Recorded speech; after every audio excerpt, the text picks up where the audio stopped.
Eesti Vabariigi taasiseseisvumise aastatel alustasid oma tõuseltside taastamist ka enne teist maailmasõda tegutsenud aretusorganisatsioonid.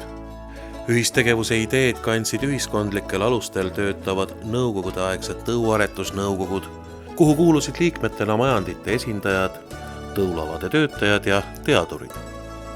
Laulva revolutsiooni ajal hakkasid ka intensiivistuma tõuaretajate mõtted ja tegevused ja polnud unustatud seda, et ka Eesti Vabariigi esimesel perioodil olid tõuseltsid ja need olid sellised ühendused, millised töötasid oma toetusel ja aitas kaasa oluliselt tõumaterjali kasutamisel.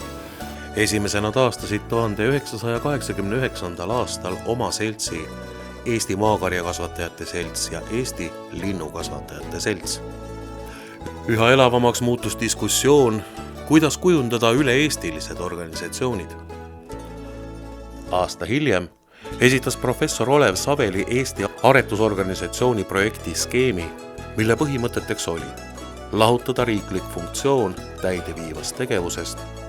Loomaomanikud loovad aretusühingud, mis pakuvad tõuaretuslikku teenust ning jõudluskontroll peaks iseseisvuma ja mitte kuuluma teadusasutuse Eesti Loomakasvatuse ja Veterinaaria teadusliku uurimise instituudi koosseisu. Vaidlesime ligi 2 aastat ja vaidlused olid tulised, aga jõudsime konsensusele, et on vaja aretusühistut nendele organisatsioonidele, kus on majanduslikku tegevust, kus ainult teenindus jääb, need võivad töötada ka seltsidena. Eesti Lambakasvatajate Selts ja Eesti Hobusekasvatajate Selts taasasutati 1992. aastal. Sama aasta lõpus moodustasid oma seltsid aretusühistu Eesti Punane Kari, Eesti Mustakirju karja aretusühistu ja Eesti Peekonitõugu sigade aretusühistu.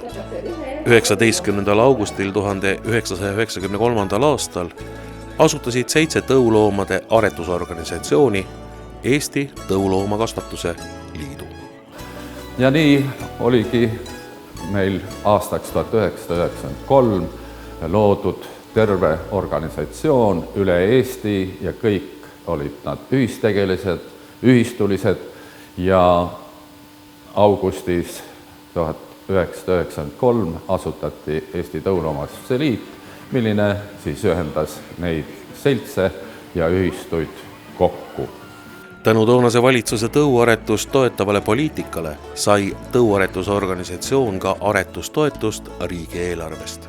See tagas ka mitmete väiksemate organisatsioonide püsima jäämisel. Teine selline seaduslik tugi oli selles, et ühistute seltside loomisel võisid nendes ka osaleda suurettevõtete esindajad ja need olid volitatud esindajad ja enamasti suurtes ettevõtetes olid parimad karjad ja seetõttu ka töö läks. 1995. aastaks töötas Eesti Tõuloomakasvatuse Liit koos riigiametitega välja seadusepaketi ja esimese põllumajandusloomade tõuaretusseaduse. Ja sellel oli väga palju lisasid ja see põhines ka meie ajaloolistel traditsioonidel. Teine etapp seadusandluses oli siis, kui me tahtsime Euroopa Liitu astuda ja meil tuli harmoniseerida meie seadused. See paljuski võttis meie ajaloolisi traditsioone maha ja oleme ka siiani veel probleemide ees. Näiteks küsimus tõug, tõuraamat ja aretusühing. Meie traditsiooniliselt teadsime, et tõug baseerub emasloomadel ja kui tal on tõu tunnused, siis tunnustatakse tõuraamat ja tõuraamatut hakkab pidama organisatsioon, kes saab samuti tunnustuse. Praegu on olukord teistpidine, et tõuaretuse organisatsioon tunnustatakse ja sellega nagu oleks juba ka tõug tunnustatud. ja oleme ühiselt aru saanud, et see on selline tegevus, mis vajab meie praeguses kehtivas tõuaretusseaduses parandamist. Üheks kehtivast seadusandlusest tulenevaks tagajärjeks on fakt, et täna kuuluvad tosinast tunnustatud aretusühingust lausa pooled hobusekasvatajatele. Teiste loomaliikide juures on üle-eestilised aretusühingud ja kujundavad ka tõuaretust, tõuraamatut pidamist, jõudluskontrolli ja muu.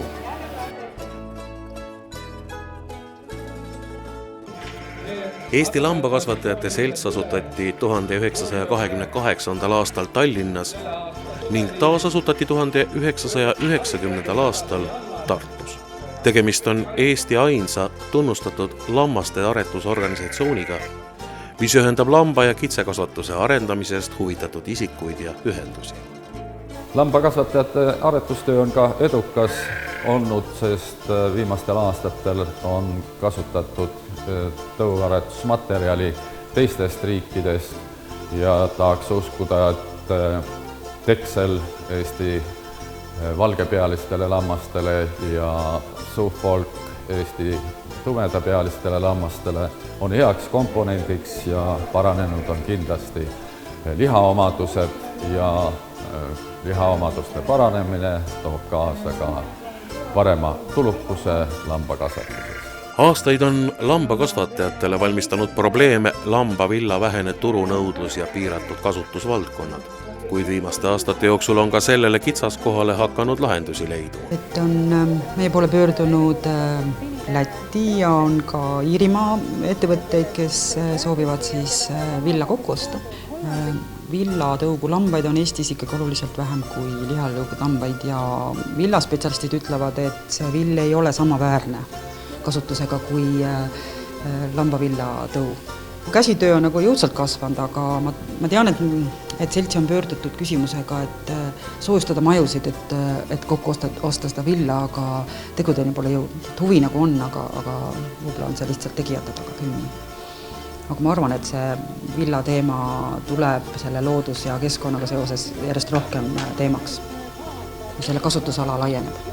Teiseks aktuaalseks teemaks on lambakasvatajatel olemasolevate tõugude puhtana säilitamine, mis üha uute sissetoodavate lambatõugudega segunema kipub. Ristetakse olemasolevaid Eestis kasvatatavaid lambaid uute tõugudega, mis sisse tulevad ja siis meie oma tõugude olemasolu ju kogu aeg väheneb või seguneb kogu aeg millegiga, et ehk siis meie tunnustatud tõugusid nagu palju nüüd Eestis üldse jookseb praegu, et see on nagu see küsimus, et kust maalt me nad defineerime Eesti tumedapealiseks, Eesti valgepealiseks tõuks ja kus maalt nad juba siis on täitsa ristandid. Et see oleks vaja selgeks rääkida ja arutada aretajatega. Kuid murede kõrval on Eesti lambakasvatajatel juba ka rõõmsamaid uudiseid pajatada. Plussid on see, et tegelikult on nagu huvi kasvanud ja jälle Euroopa Liidule on piirid lahti, huvi teiste tõugude vastu kasvab, süveneb, et tahe nendega jõudluskontrolli teha on üks viimaseid sõnumeid, mis tingib praegu meie aretusprogrammi ümbervaatamist ja mida me ka teeme, et tegelikult on see hea, eks, et inimesed tunnevad huvi, et me saame nagu mitmekesisema info ja tõesema info Eesti kohta. Et see on see just, et tahetakse teada, tahetakse seda infot saada, tahetakse seda tööd teha, ütleme siis nii. Kuulumine ETL-i ridadesse on andnud mitmeid eeliseid nii Eesti Lambakasvatajate Seltsile kui lambakasvatajatele laiemalt. Ma arvan, et me ei oleks seal, kus me praegu, sest see aitas meil väga palju just niimoodi organiseerituse osas. Et on olemas organisatsioon, me saime abi, tuge, me saime käivituse, me saime ütleme siis ka riigiorganitega suhtlemisel abi, et on võimalik riigi poole pöörduda, kui me ise hakkama ei saanud või ei olnud neid võimalusi, oskusi. Et mina arvan küll, et me ei oleks nii kaugel.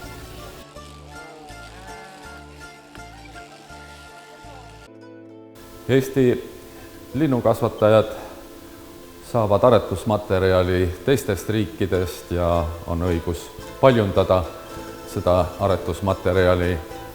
On jäänud Eesti putt kui ohustatud tõug ja temaga siis käib ka nii säilitamine kui aretustöö. kahju on sellest, et tore Põltsamaa linnulaada traditsioon katkes, äkki tulevikus see ka taastub. 1990. aastal alguse saanud Põltsamaa linnulaat sai toimuda vaid 16 korda, kuni Veterinaar- ja Toiduamet selle linnugripi ohule viidates keelas. Muidugi olukord tol ajal oli selline, et meil oli 27 linnukasvatusettevõtet, oli 6 tõumajandit, kust toodeti haudemune ja hautati tibusid. Siis oli ka selliseid ettevõtteid, kes paljud olid huvitatud nendest tibude ostmisest ja ka munade ostmisest.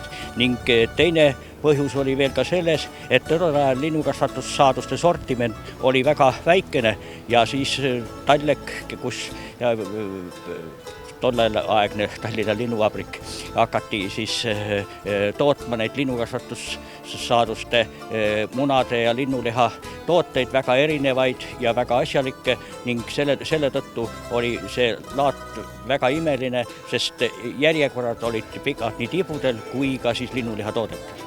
Tänaseks on olukord linnukasvatuses muutunud ning ainsaks kodumaiseks linnutõuks on 2 suuremas farmis kasvatatav Eesti vutt. Sellele vaatamata osalevad linnukasvatajad iga-aastasel Ülenurme sügisnäitusel. Millised oleksid aga väljavaated Põltsamaa linnulaada taastamiseks? Mingi mõte oleks, aga meil praegu enam ei jätku selleks jõudu, sellepärast et meil ei ole enam ühtegi sellist haude linnukasvatusjaama, kes toodaks tibusid teiste tarbeks, oma tarbeks toodavad vutid, omale vuti tibusid ja Tallek omale lihakanade tibusid, aga rohkem meil neid kahjuks ei ole ja seetõttu nagu see laat jääks väga õhukeseks, kui me ainult erasektorile selle rajaksime, sest neid on 10 tükki, kes võiks üldse laadale tulla sinna praegu oma tibusid müüma või välja pakkuma, sest need isikliku väikse aududega tehtud tibud, neid tuleb väga vähe. Kuni 2010. aastani töötas Eesti Linnukasvatuse seltsi esimees Mati Piirsalu Põllumajandusministeeriumis, kus tõuaretust puudutavad seaduslikud aktid välja töötatakse. Miks on aga ministeeriumi ametnike huvi tõuaretuse sisulise töö ja avalike ettevõtmiste vastu aastatega vähenenud? Kui mina alustasin ministeeriumis tööd, siis meil oli eraldi tõuaretuse valitsus ja tõuaretuse osakond, seal oli 5-6 inimest, kes sellega tegelesid ja meie tolleaegne ministri asetäitja loomakasvatusalal Jüri Kulbin ütles, et ei, et teate, teie peate tegema tõsist tööd tõuaretuse valdkonnas ja see oli ka selline asi, et tema nõudis, et meie spetsialistid, kes seal tööl olid, et nemad võtaksid osa tõuaretusalastest üritustest ja külastaksid majandeid ja ta ütles, et seda tuleb kõigil teha vähemalt 1-2 korda nädalas. 1919. aastal asutatud Eesti Linnukasvatajate Selts on ka üks ETL-i asutajaliikmetest. Kuidas on koostöö edenenud? Ma usun, et see on meid palju aidanud ja kindlasti meie tõuaretusele ja linnukasvatusele palju kaasa aidanud. Tõuaretusdokumentide läbivaatamisel, nende vormistamisel ja siis koosolekute läbiviimisel, kus siis arutatakse tõuaretusküsimusi nii linnukasvatusalasid kui teistele omasid ja kahtlemata kollektiivselt asju arutada on palju lihtsam, kui seda teha üksinda omaette. Üks oluline liik, kellega Eesti linnukasvatajad tegelevad, on ohustatud tõuks kuulutatud Eesti vutt. Ma usun, et vutil on siiski perspektiivi, sellepärast et tema muna on väga väärtuslik ja ma usun, et nii mitmete haiguste puhul kasutatakse seda ka kohe raviks.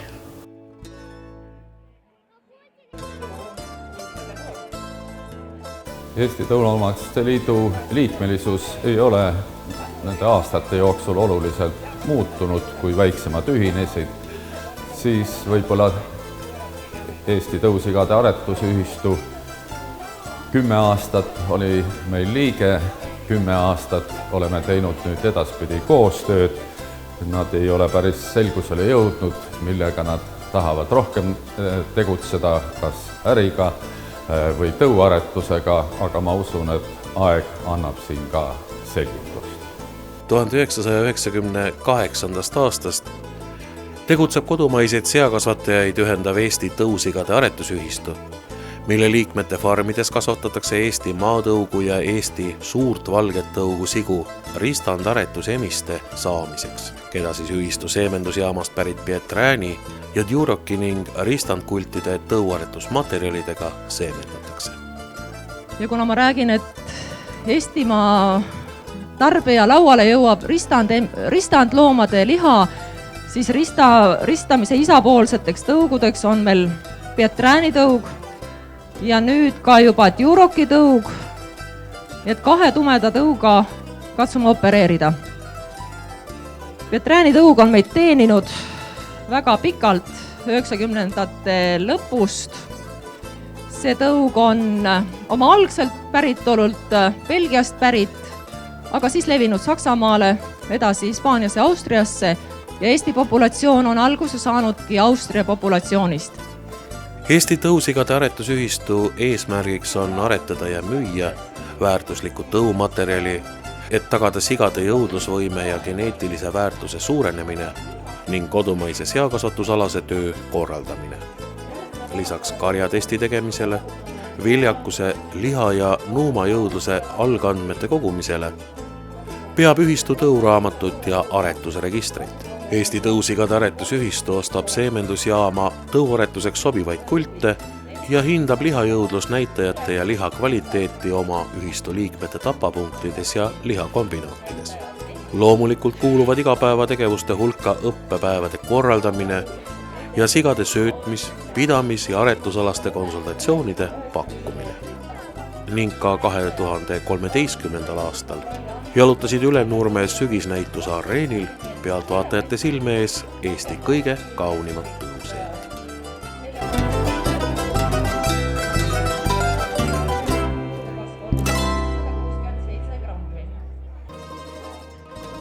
Karusloomi hakati Eestis puuris pidama alates 1925. aastast, mil Norrast esimesed hõberebased imporditi.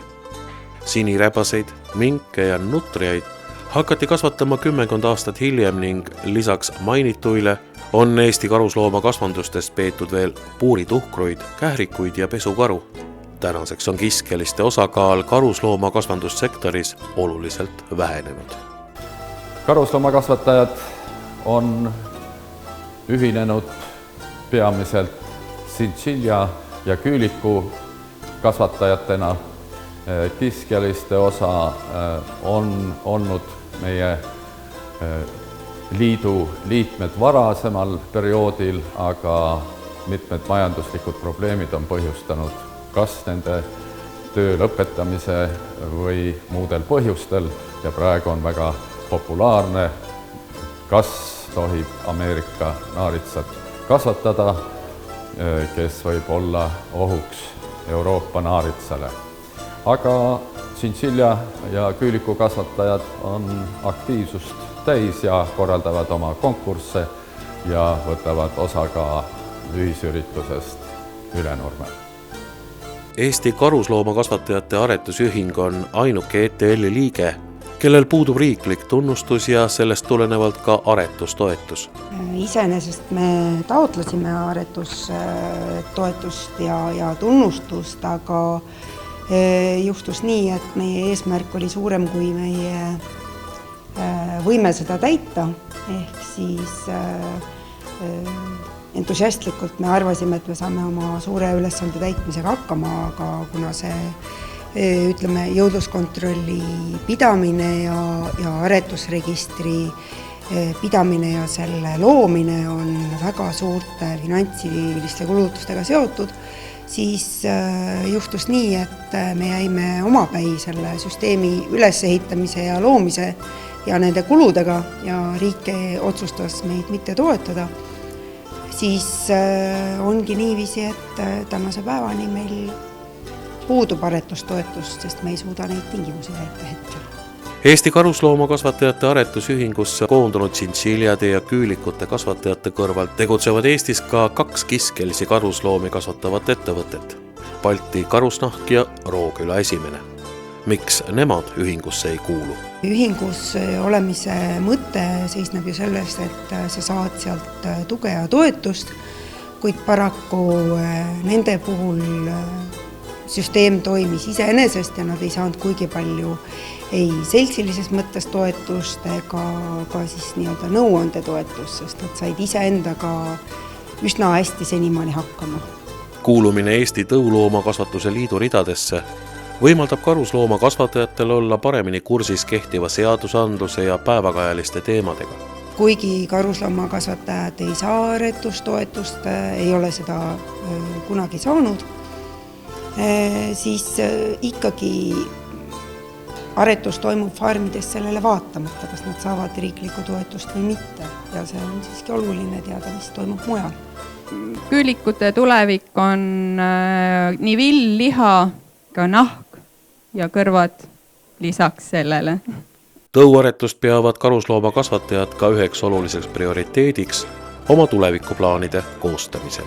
Me endiselt loodame, et me saame siiski reaalselt kasutada programmi endale mingil ajahetkel aretusse töövahendiks ja ühtlasi tekib meil võimalus jõudlusandmete ülevaateks jõudluskontrolli kaudu.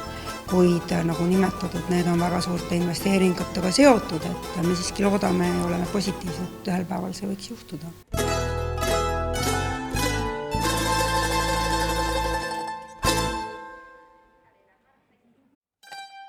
Hobuse kasvatuses tegelikult korraldab tõuaretust ainult üks organisatsioon, see on Eesti Hobusekasvatajate Selts. Teised organisatsioonid on sellised abiorganisatsioonid. Muidugi ka Eesti Sporthobusekasvatajate Selts tegeleb tõuaretusega, kuid mitte puhasaretusega, vaid nendel on ristandprogramm, et toota tarbehobuseid, sporthobuseid, umbes sama nagu seakasvatajad marmorliha programmis. Eesti Hobusekasvatajate Seltsi igapäevane töö on seotud 5 tõuraamatu Eesti raskeveo, tori, trakeenide ja araabia täisverelise hobuse tõuraamatu pidamise ja jõudluskontrolli tegemisega. Suvehaakul hakkavad juba hobuste ülevaatused ja aretajad on oma hobustega tihti kas siis oma talli näitusel väljas ja siis parematest paremat tuuakse jõudluskatsetele, mis korraldatakse igale tõule suur tõugu tutvustav päev. Aga selle kõrval on oluline ka kogu andmebaas, mida tõuraamat kogub ja lisaks meie hobused on ju mitte ainult tõuaretuse jaoks, vaid oluline on, mida nende hobustega saab teha, kus neid kasutada, millised on saavutused ja kuidas näevad meid teised aretajad, teised hobusekasvatajad ning selleks on väga hea koostööga aretusorganisatsioonidega Euroopa Liidu teistes riikides ja mis veel viimaste aastate nagu tegevus on, et Soomes väga jõudsalt läheb edasi Eesti raskeveo ja nüüd ka torihobuste kasvatamine ja neile tõugudele näituste korraldamine. Kuidas hindab aga Eesti Hobusekasvatajate Seltsi tegevjuht Põllumajanduse Registrite ja Informatsiooni Ameti kaasamist hobuste tõuaretusse? Hobusekasvatajate poolt on siis andmed seotud PRIA hobuslaste registriga. Meil on hea meel, kui PRIA arendab registrit, et oleks seal rohkem andmeid, rohkem võimalusi hobuse kohta teada saada, kui hetkel pakutav, kus on ainult nimi, ULN-number ja siis hobuse vanus. Aga tulevikus loodame, et ka hobuste põlvnemised ja jõudluskontroll ja võistlustulemusi näeb. Ja osaliselt on need andmed siis kättesaadavad tõuraamatutest, mida Eesti Hobusekasvatajate Selts peab jõudluskontrolli keskuses. Kuidas on aga Eestis kasvatatavate hobuse tõugude käekäiku mõjutanud nüüd juba 2 aastakümmet kestnud koostöö Eesti Tõuloomakasvatuse Liiduga? jah, meil on hea meel, et viimased 10 aastat näitavad, et Eesti hobuste arvukus on suurenenud.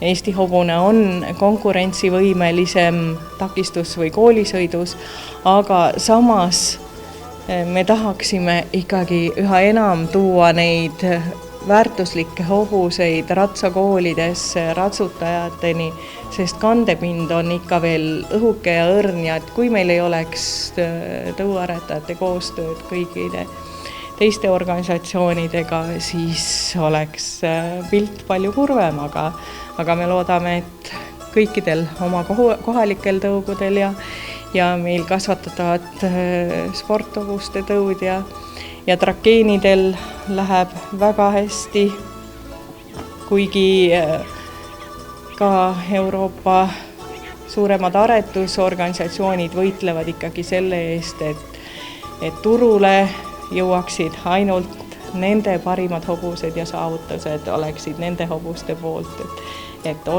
konkurents on väga tihe. Tihe konkurents valitseb paraku ka Eesti hobusekasvatajate vahel, mistõttu ei saa ka üle probleemidest, mis nende igapäeva tegemisi ja koostööd märkimisväärselt mõjutavad. Ja põhjus ongi selles, et meie põllumajandusloomade aretusseaduses ei ole täpselt määratletud, kes võib olla aretusühing, kes võib seda juhtida ja kui palju peab olema aretusloomi. On loodud üksikud mikrokogumid 20, 30, 40 hobusega, aga sellise arvuga aretust ei tee. Hobusekasvatus on ikkagi seotud peremeestega, kes näevad prioriteeti, et hobusekasvatus on tulutoov või vähemalt kulusid kattev tegevus.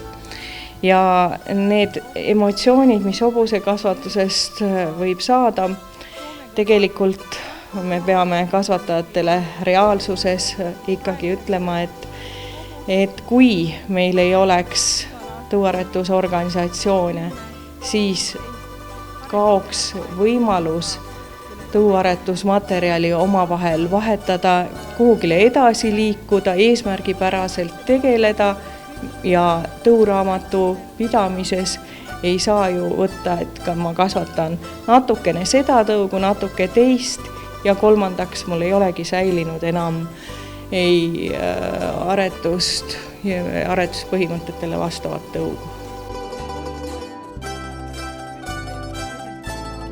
Kõik me tahtsime, et ka need kasvatatud hea tõumaterjal säiliks ja läheks edasi sama rütmiga, siis tõuaretuses üks väike tagasilöök mõjutab tegelikult järgnevat 10-15 paari põlvkonda ja tänu sihikindlale ja sellise organisatsiooni poolsele toele, tänu tõuaretustoetusele me oleme jõudnud sinnani, et me võime jälle rääkida heast tõumaterjalist, aga kuna hobusekasvatus on justkui peegel majandusolukorrast, et kui majandusel läheb kehvemini, siis hobusekasvatajad tajuvad seda 3-4 aastat järgi. Et praegu võime ütelda, et tegelikult hobuste turg on väga kinni, kogu Euroopas on hobuseid, kellel peaaegu ei ole hinda, aga samas on kõrgväärtuslik materjal väga kallis ja meil on oma ohustatud tõud, et me peame neid hoidma, neid väärtustama ja väärtustama just läbi ka tegevuse ja nendele korraldama jõudluskontrolli, mis on väga kulukas. Ja seda ei saa teha nagu ühe vitsaga, mida on viimati ka välja pakutud hobumajandusnõukogus, et siin tuleb ikkagi tunda tõugu ja tunda tõuaretusajalugu. Ja mul on väga hea meel, et selline organisatsioon nagu Eesti Tõuloomakasvatuse Liit on meie paremaid tõuloomi järjepidevalt esile toonud ja mul on hea meel alati areenil näha koos teiste tõuloomadega parimaid tõuhobuseid.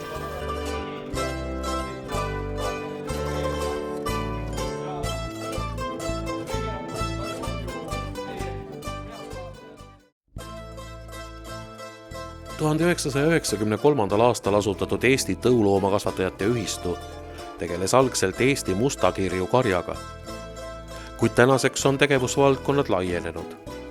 Alates 2002. aastast kuuluvad ühistusse Eesti Punase Tõu ja kollektiivliikmena Eesti lihaveise kasvatajad. Ja kui tahta kokku võtta, mida on siis tõuaretus selle paarikümne aasta jooksul andnud Eesti rahvale, siis võib-olla tänu jõudluskontrolli olemasolule Eestis on kõige parem väljendada seda piimatõugude tootlikkuse suurenemises. Kui 3000 Eestis saavutati aastal 1966, siis kulus 20 aastat, kui Eestis saadi 4000 kilogrammi, siis kulus veel 14 aastat, et saada 5000 kilogrammi ja seejärel igale 1000 kilogrammile kulus 3 või 4 või 5 aastat. Kindlasti tahaksime me kirjutada selle aretuse toele, aga me oleme varemgi seda tõestanud, et aretus on olnud ka varasematel aastakümnetel päris tasemel, aga õnn oli see, et kaasa tulid ka uued pidamisviisid, uued külmlaudad vabapidamisega ja muudeti ära söötmine, läks täisratsioonilisele segasöödale ja kõik need kompleksis kokku viisid selleni, et juba 2012. aastal Eesti ületas 8000 kilogrammi piiri ja püsib sellega siis Euroopa Liidu riikides 8. kohal. Aga järgmisi kohti loodame lähiajal võita. Viimaste aastate jooksul on rahvusvahelises mastaabis hakatud tõuaretuses juurutama uut genoomvaliku programmi. Millised väljavaated on aga väikesel Eestil sellesse programmi lülitumiseks? Eks see kindlasti on Eestile kui väiksele riigile väga oluline genoomselektsiooni rakendamine ka Eestis, kuigi meie probleem on täna, et meil ei ole piisaval hulgal nii-öelda sellist võrdluspopulatsiooni, kellele seda võrdlust teha, aga kindlasti genoomselektsioon on tulevikuaretuse üks uus suund ja tuleb arvestada ka sellega, et siin on väga oluline teha teiste riikidega koostööd.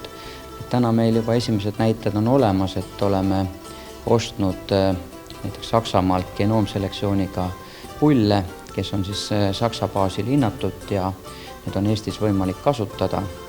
Aga ka tulevikus kindlasti tahaks, et meil oleks omal võimalus ka Eurogenoom ehk siis Euroopa genoomselektsiooniga tegelev organisatsioon sellega liituda ja me saaksime hakata selle laadset koostööd tegema. Sellises rahvusvahelises koostöös osaledes on väikese loomade arvuga Eesti loomulikult pigem saaja kui andja rollis. Aga ma arvan, et tulevik kindlasti saab selle genoomselektsiooni jaoks olema väga tähenduslik aretustöös ja juba paljud riigid on öelnud, et tänu genoomselektsiooni rakendamisele on ka eluspullide arv vähenenud ja saab seda valiku intensiivsust palju enam tõhustada. Juriidiliselt kuulub täna enama kui 300 liikmega Eesti lihaveise kasvatajate selts Eesti Tõuloomakasvatajate Ühistusse. Tegemist on väga võimekalt areneva aretussektoriga, kuhu kuuluvad 12 erineva veisetõu esindajad. Kas poleks õigem, kui enam kui 60 000 lihaveist kasvatavad seltsi liikmed ise riiklikku tunnustust taotleksid? Aga ma arvan, et oluline on ka sellised üldstrateegilised lihaveise punktid ja lihatõugu veiste aretuse punktid oleksid koos ja selles suhtes on, ma loodan, et see tulevik selline, et seda lihaveise kasvatajate seltskond hoitakse koos niisuguselt, et ta saab töötada kas siis Eesti lihaveise kasvatajate seltsi juures või ka Eesti Tõuloomakasvatajate Ühistu juures, sest et ega veisekasvatusel kui suunal erilisi suuri erinevusi ju ei ole, aga tähtis on see, et lihaveise kasvatajate huvid oleks kõik kaitstud ja selleks on loodud ka erinevatel tõugudel nii-öelda sellised klubilised organisatsioonid, kus nad siis saavad igapäevaseid aretusküsimusi ja oma tõuga seonduvaid küsimusi arutada ja need on päris efektiivsed ja sealt tulenevad siis need otsused ja ettepanekud, nad saavad alati ka siis Eesti Lihaveisekasvatajate Seltsile või Eesti Tõuloomakasvatajate Ühistule edastada. Lihaveiste kasvatamine soodustab ka söötis ja raskesti karjatatavate põllumajanduslike maade kasutuselevõttu ning tekitab maapiirkondadesse uusi töökohti. Et meil ei oleks probleem tulevikus nii-öelda nende euroeniitjatega, kellel on küll maa ja kes on ainult suunanud oma tegevuse toetuse saamiseks, et nad võiksid siis olla võimalikult suurel määral kasutatud just lihaveiste pidamisel ja selles suunas on see trend olemas. Kuid karjade arvukuse suurenemisega kaasneb ka vajadus toodangu efektiivseks turundamiseks. Nii et see turgude teema on kindlasti ka väga oluline ja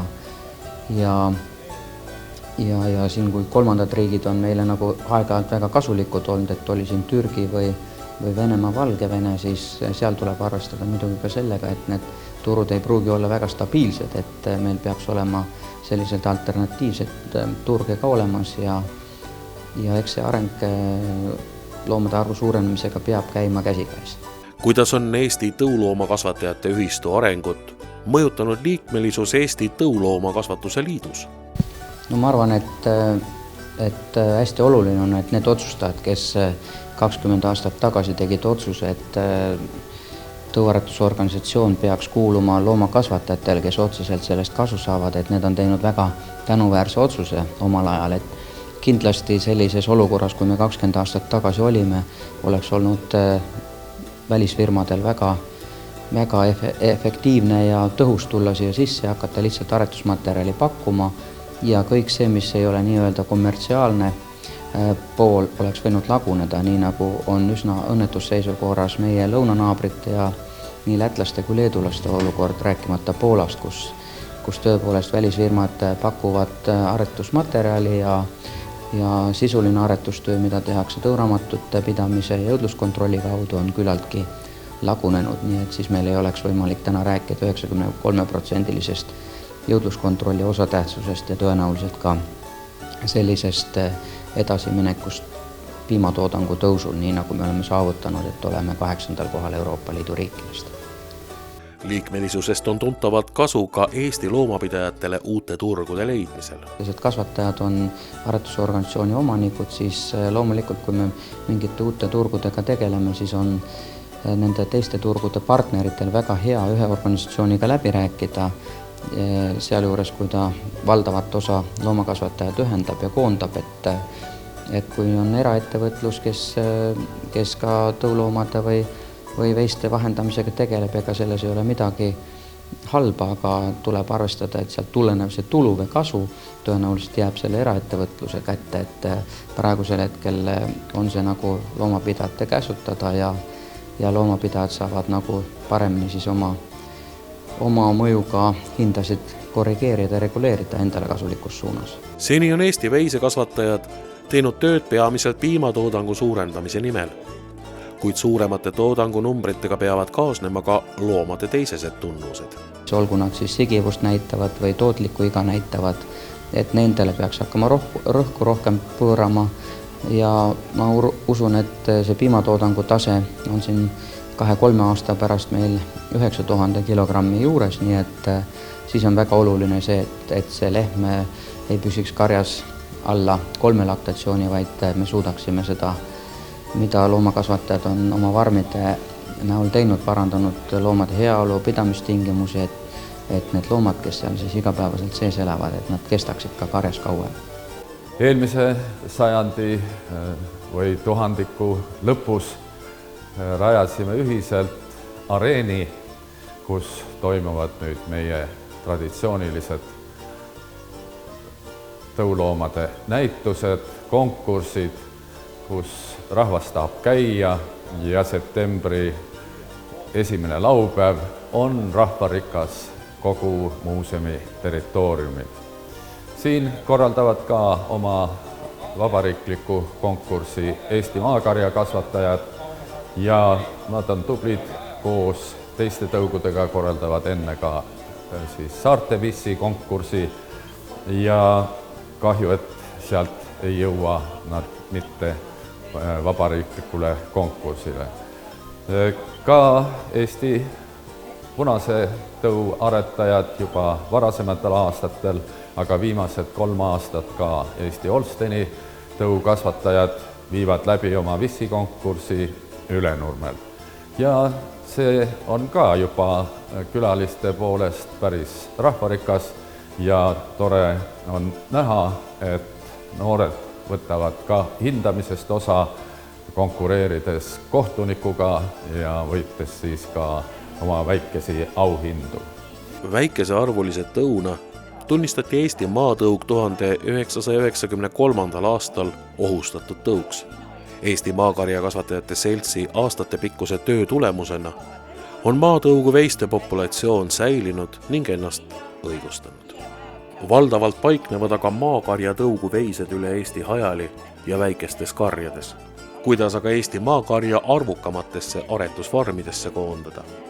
Tegelikult ega see ongi suur probleem, kuna maakari ikkagi ju lüpsab vähem kui Holsteini tõug, sest meie aretuspotentsiaal ongi väiksem, kuna ta on nii väiksearvuline tõug, meil ongi võimalik valida circa ainult 300 lehma hulgast pulli emasid ja me ei saagi nii kiiret aretust teha nagu maailmatõud,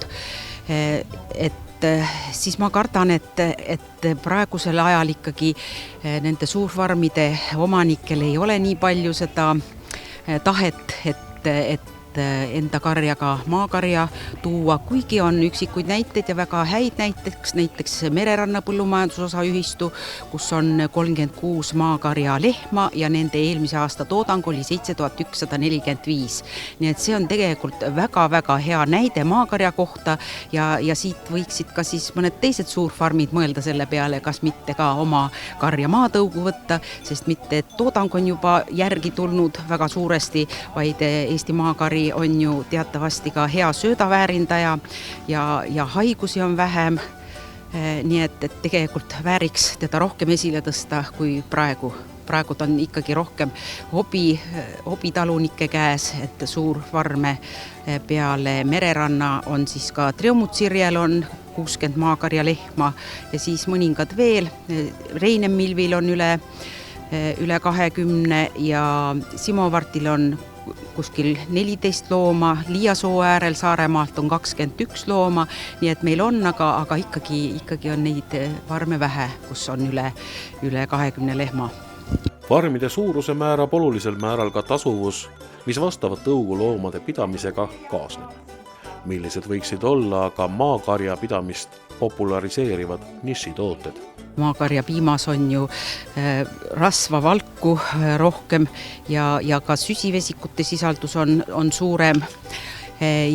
Ja me oleme teinud mitmeid katseid ka piimalaapuvuste kohta, kus 3 tõu võrdluses oli siis maakarja piim kõige paremini laapuv, et kindlasti saaks teha juustu, et 10 liitrist piimast saab palju rohkem juustu kui teiste tõugude piimast, nii et piim on tegelikult väga sobilik just nišitoodete tegemiseks, aga kuna selliseid suurfarme ei ole, siis on see väga keeruline tänapäeval seda mingit nišitoodet tegema hakata, et selleks peab olema piisavalt investeeringuid ja eks see kujunebki probleemiks. Lahendusena näevad maakarja kasvatajad selle põlise tõu heade omaduste senisest julgemat tutvustamist.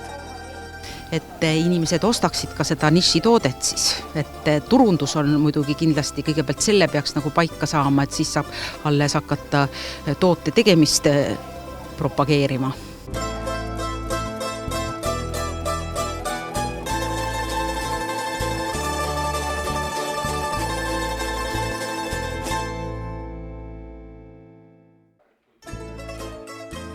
Veterinaaria Toiduameti peadirektori asetäitja Katrin Reili hinnangul on tänased tõuaretusorganisatsioonide probleemid seotud peamiselt uute aretusorganisatsioonide tunnustamisega.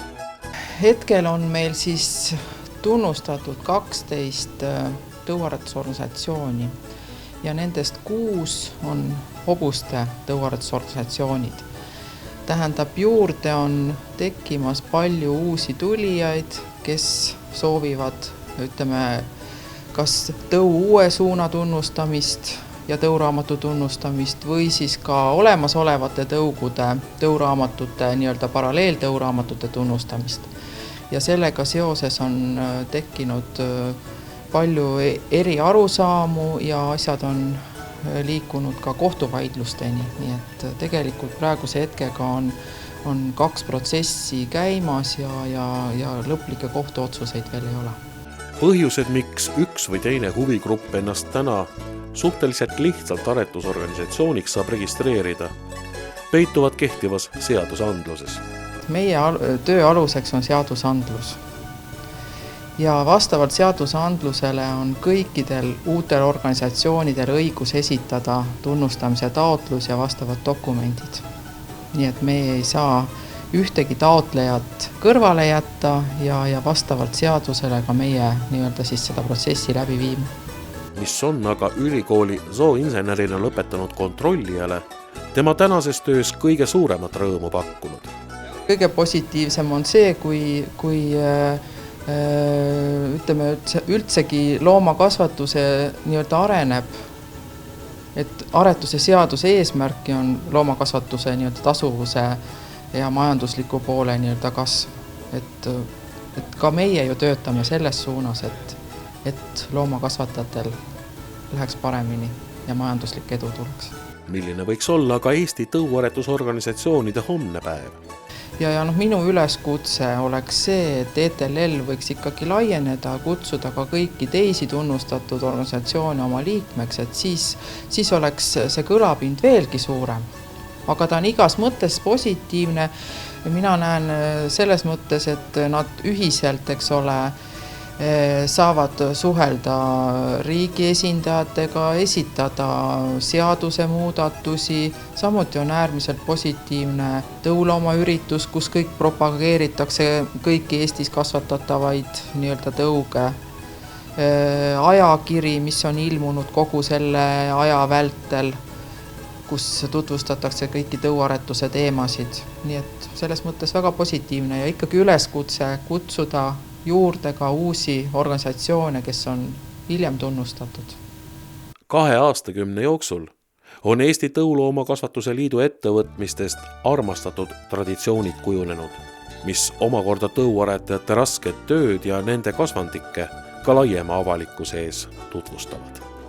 Eesti Tõuloomakasvatuse Liidu liikmed korraldavad igal aastal konkursse, päevi, lambakasvatajad on augusti 1.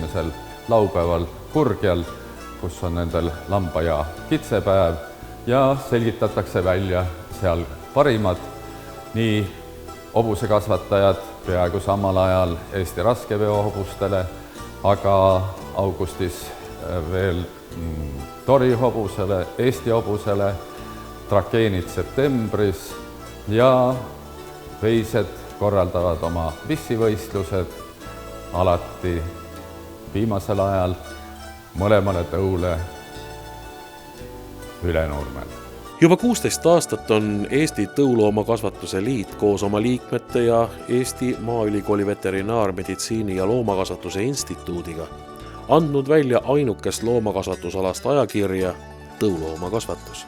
Samuti korraldatakse erinevaid aretusteemalisi teavitusüritusi. Traditsiooniks on igal aastal korraldada üks seminar. 12. aastal oli ohustatud tõugude teemal ja sel puhul anti välja õppevahend ja kokkuvõtte kogumik. Ja selle aasta seminari pühendasime siis meie organisatsiooni 20. aastapäevale. Aga lisaks toimuvad veel õppepäevad ja kokkusaamised, mis täiendavad meid omavahel ja saame ka teada teiste loomaliikide probleeme ja selles mõttes on sellisest ühistööst väga palju kasu. Imelik on ainult, et kui me läheme kas või ministeeriumisse, et teha ettepanekut seadusloomes, meie põllumajandusloomade aretusseadusesse, siis läheme meie vaidlema hobusekasvatuse organisatsioonidega, kes ei kuulu Eesti Tõuloomakasvatuse Liitu. Millised on aga Eesti Tõuloomakasvatuse Liidu ootused tulevasteks aastakümneteks?